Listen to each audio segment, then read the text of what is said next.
Hello, welcome to another video. This video is going to discuss annotated bibliography. So the annotated bibliography is going to be due on Wednesday, April 28th. So this is in between the peer reviews, specifically because I want to help you think about your research, how you're using it in your paper, and kind of think a little bit more critically, while I also provide feedback for the sources that you're using in your paper.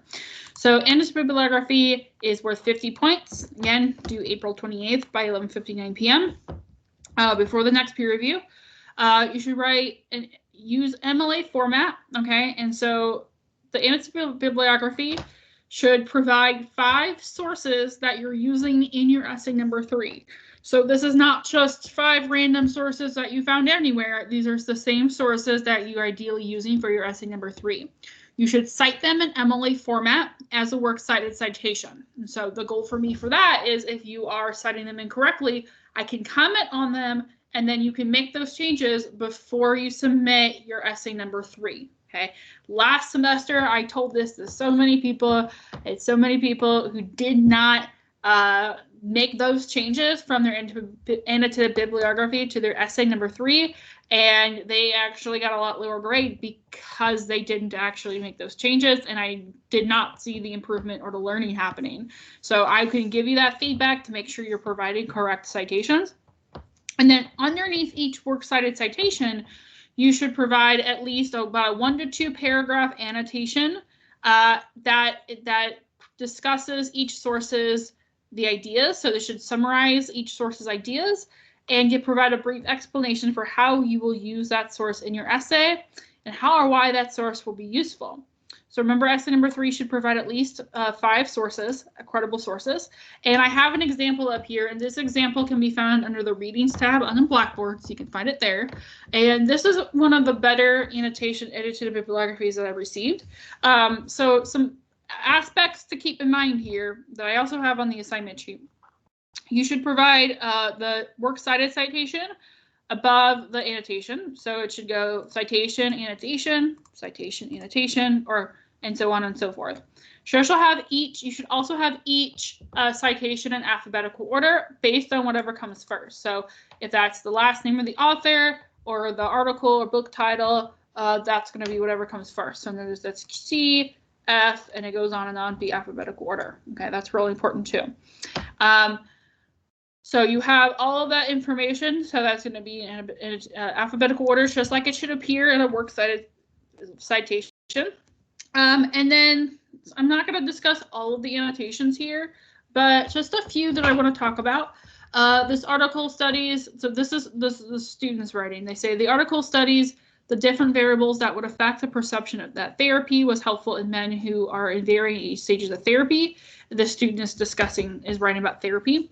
It details how the variables interact with that perception and what would help men feel more comfortable in therapy and what would negatively affect their therapy experience. So 2 sentences that discuss the overall summary.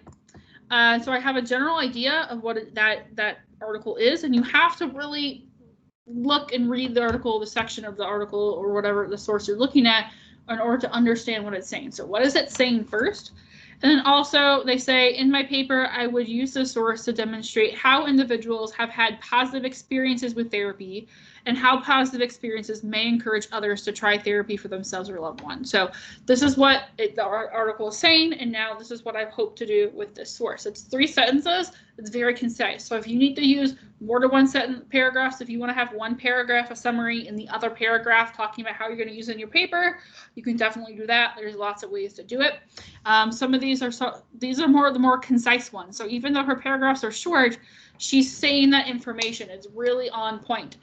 You might need a little bit more room to talk about what you're talking about, but please don't just say, I am using this source in my paper because it talks about therapy. Okay, well, duh, of course, it talks about your topic. Of course, you're going to use it. But why specifically this source? Okay, why are you using this one? No, so she talks about more about therapy there. Okay, so even though these paragraphs are shorter, they say more in these small paragraphs than I've read in most other annotated bibliographies, so they're really short. The purpose of this assignment is to, 1, again, hopefully help you with your works cited citations if they need help. And 2, to get you to analyze and think about your source differently, to be really understand what they're saying, and also to help me give you feedback on how you're using them.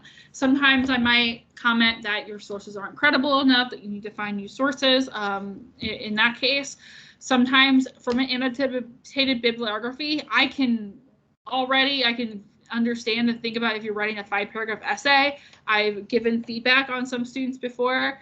Not that most people take that into consideration, but really you should. So really, this is an in-between both drafts to help you think about your sources that you're using for your essay, but also it can help in a myriad of ways. Really help.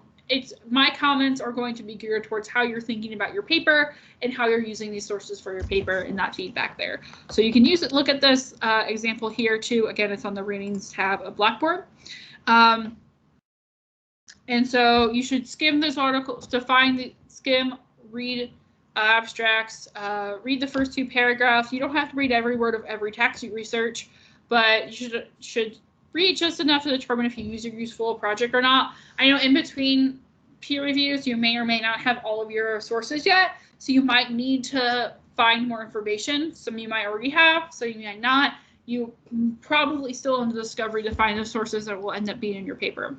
So again, your sources should be in alphabetical order. Your citations should be double-spaced and have correct hanging indent. You should not number your citations. So sometimes I see people kind of go like 1 or something like that. Don't do that because it takes away from the fact that you can have a hanging indent. So hanging indent, I think I've said this before, but I can't remember I have or not. It just says that the first line is not tabbed over, but every other line is. So it's like the opposite of a paragraph in a paper. So if I'm on Microsoft Word, which I am right now, and I wanted to do this, if you went to home, if you went to paragraph, and right here it says special, if you click down and it says hanging, and you can do it that way. Google Docs does something similar. Okay, so you want to have a hanging indent, don't number them. I see a lot of people number them. Cite your sources correctly in MLA format, not APA format. Cite each source first with the corresponding annotation underneath the citation. Clearly summarize the source in a way that someone who's not read the source will understand what that source is about, so you can clearly get it. It's not vague, and really get what it's saying. Specifically explain how each source will be helpful for your essay and how or why each source will be significant to your project. Without this information, without the second piece, I will be unable to provide feedback on your essay and how you're thinking about your sources. So if you don't have that second section, how it's going to be helpful for your paper, I'm not going to be able to provide feedback, and your grade for this assignment is going to be much lower. Definitely going to be a lot lower. And so hopefully this helps provide help for your annotated bibliography. Again, this is due on Wednesday, April 28th by 11:59 p.m. And please let me know if you have any questions, and have a great day.